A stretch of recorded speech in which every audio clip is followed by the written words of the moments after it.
Հաշվի առնելով, որ քաղաքացիական պայմանագրի ծրագրում նաև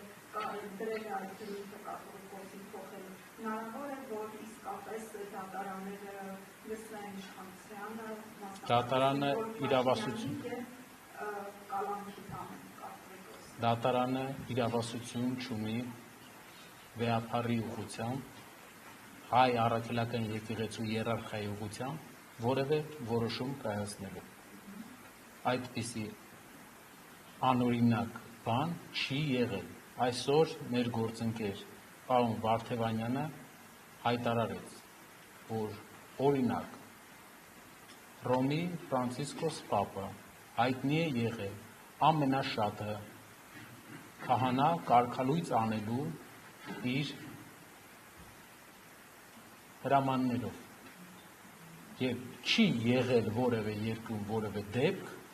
որ դրանք դատարանը իրավասություն ունենա վիճարկի։ Սա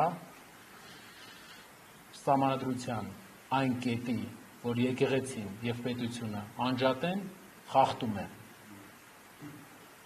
Սա սահմանադրության խախտում է, սա մեր կրոնական համոզմունքների խախտում է։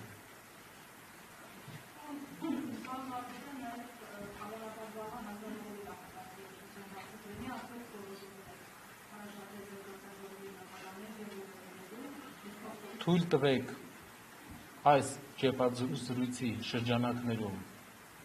այդ հարցերին չպատասխանել, մեր հայտարարությունը վերաբերվում էր վեհափառին, հայոց հայրապետին, Էջմիածնի դատարանում հրավիրվելու և այս մեր կրոնական համոզմունքները ոտնահարող այս անօրինակ քայլի դեմ ներկա գտնվելու մասին։ Շնորհակալություն։